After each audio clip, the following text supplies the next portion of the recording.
is how less is more in your beat production. Let's get into it. So the first concept about less is more that I wanted to touch up on is the concept of having space in your beat.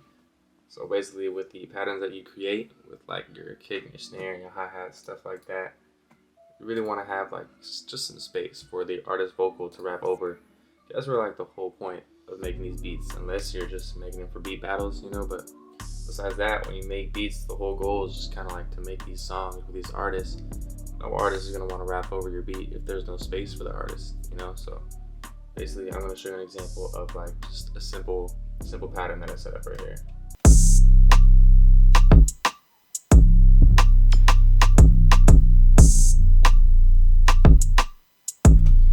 As you can see, there's plenty of pockets of space and some pockets where there's no sound playing at all.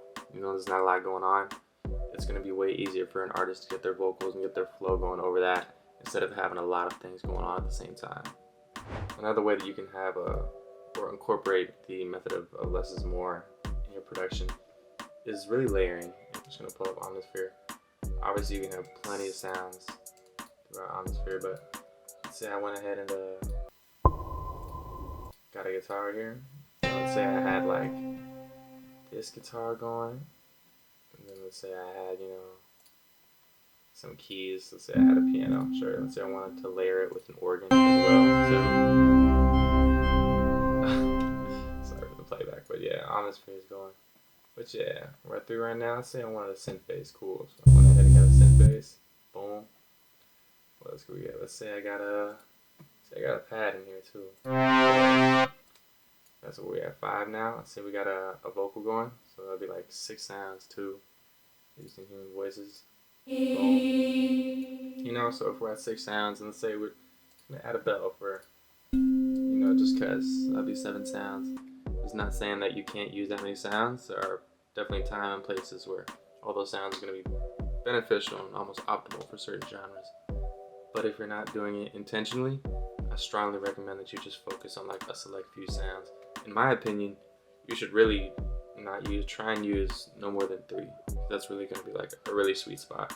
Unless you're doing it intentionally and you know how to layer those sounds, it's really going to do you a lot of good, because from experience, I've learned, and I've really dealt with this the hard way of just like having my beats. People told me there's just like a lot going on in it. I totally get it, because I get carried away about something sounding super beautiful. I'm like, oh, I'm gonna add these strings on top of this piano, and I'm gonna add this organ behind this piano, and then I'm gonna add these, this synth pad, and I'm gonna add this pad behind all that, to tuck it in to make it sound more full. And it might sound beautiful, but again, kind of like just all that space for the artist vocal to be on top. If there's like a lot going on, and it doesn't all fit together, if it's not appropriate, artists are just gonna step it to the side and like get a new beat, and it doesn't sound as cluttered, So another way, I don't know if you folks have already pointed it out, this is my template that I use for my beats, and I believe this is 6 sounds that I use. I apologize, 7 with the snare, but yeah, I don't use a rim and a snare at the same time my beats, so just 6 sounds really for each beat that I make. So it's always going to be just my kick, hi-hat, rimmer, snare, 808, open hat, and a perk.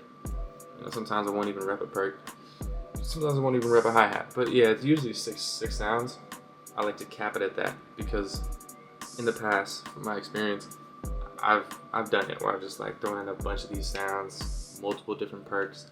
I've switched from a rim to a snare in my chorus, whatever the hell. Then I'll add some drum breaks, and I'll add this fill right here with a different snare pattern just to add variation. I'll layer my clap and my snares on top, stuff like that. It's kind of going back to like, if you don't do it like intentionally, and if it's not the appropriate way to use it. I'm not saying that you wouldn't know, but maybe off of a whim you just think it sounds good, but it's not the appropriate way to use all those layering and all those different sounds with each other. All that layering, I apologize, but yeah, it just, again, sounds super cluttered. It just might not sound as good as you think it does, so just skip all that and kind of like sidestep it, not even worry about that. Kind of like using less sounds is ultimately, from my experience, just going to get better feedback from whoever hears the beat, whether that be other producers or rappers, and people who use the beat as well. Once I implemented this, just capping it at 6 drum sounds, crazy how many people just wanted to rap my beats prior to when I would just load that thing up. I'd just be like, you know what happens, like if you're a producer, go through the learning phases of like, we're always learning, but you know, you learn all these production techniques and what you can do, and then you incorporate them. And then it's kind of like you get to this point where you learn that less is more, and so you kind of like take it back.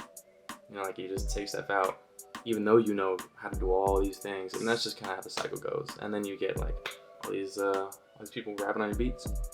Like just this morning, I listened to a Metro beat. I think it was like one of those Drake and 21 beats. Simple as hell. Simple as hell, man. You would just think like, you just listen to one of those beats, like you probably think just if I could definitely recreate this in like 5 minutes. But it's just how it goes, you know. I went on a rant, but yeah, basically just like having a cap at 6 sounds is really gonna be beneficial. Also, it might help your workflow in terms of work efficiency and work speed as well. Another thing that I wanted to touch up on, and that same less is more type theory, is having your sound selection be limited. So basically, with that meaning, you have a lot of sounds at your disposal available. It might get a little overwhelming. Even if it's not, it's just gonna like create more seconds to decide what drum sound to use, which is not only gonna waste time, but it might just like leave you just at a whim, maybe at a crossroads, and you don't know what sound to use. In comparison, if you have like all your go-to sounds in one little file, or if you were to have just like a file of something that you know you always draw from, that's like your go-to file, either or would work. You know, if you want to create your own collection.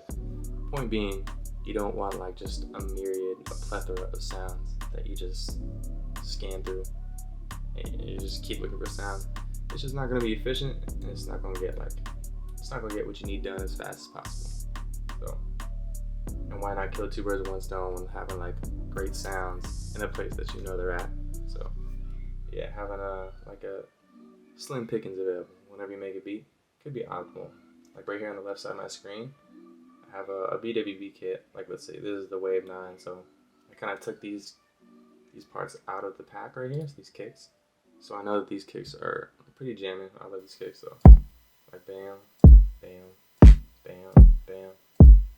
I know these kicks are ones that I'd use in my production. So let's see how many sounds. 35 kick sounds, even that's a lot, but I kind of know my go-to ones in here. But so I'll just open this folder, I'll take this out.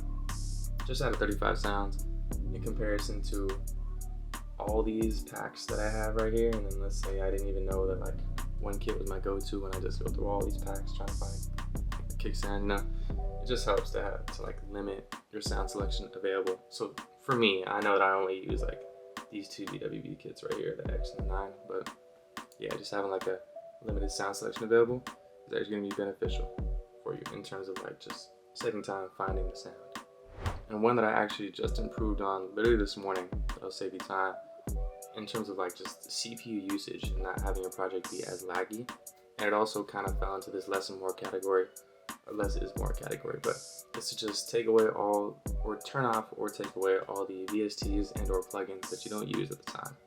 So I loaded up this DAW, this template right now this morning, and I had like Omnisphere, Contact, Trillium, Keyscape, and Opus all loaded right here. And yeah, just all those just preloaded. And if I open 8 projects at a time, it gets super laggy. Also, I have a couple plugins on those instruments, or I had a couple plugins on those instruments in this mixer rack right here. And so yeah, having all those just turned off and removed, I actually removed all of them, just makes this project run that much more smoother. And it's just like, I know for my beats, I work with loops a lot, so I actually don't even use those. I use those in my loop template. So I have a different template for my loops. So it was only a matter of time till I got rid of those. And once I got rid of them, everything ran so much more smoother. It was like a little bit of a delay, a little bit of lag whenever I would create these 8 beats at once. And so yeah, just having like less is more. It also helps in terms of like focus and organization. If you just have these sounds in the way in your mixer tracker or channel rack, just having them out the way and just only seeing the sounds that you are using in the template can only help for your focus as well. So I feel like taking out or just turning off unnecessary VSTs or plugins can definitely help in terms of like the less is more theory. So there you have it, folks. Those were a couple ways you can use this less is more theory in your beat production. And the first way, just to recap, would be just to create space in your drum patterns and your music patterns as well, just for the artist to lay their vocals down. And another way is to just make sure that you're layering with intention, and just as a general rule of thumb, to make sure that you don't use 3 sounds no more than 3 sounds in terms of like instruments when you layer for your instruments. Also, just to recap, not use any more than like 6 drum sounds. Try not to when you're layering or when you're using drums. And also having your sounds, like your sound selection available. You know, have them like, just have like a tinier portion available so you're not continuously scrolling with like a huge library of sounds to pick out. It's really gonna help you save time. It's really gonna just stop you from like stalling and maybe not even ending up with a sound that you might like since your library is so big, you know. But yeah, and the last one would be the VST type plugin. If you just like turn those off or remove those as a whole, it'll just help you focus on the sounds that you are going to use, and also help save CPU to not have your whole project or projects lag as much.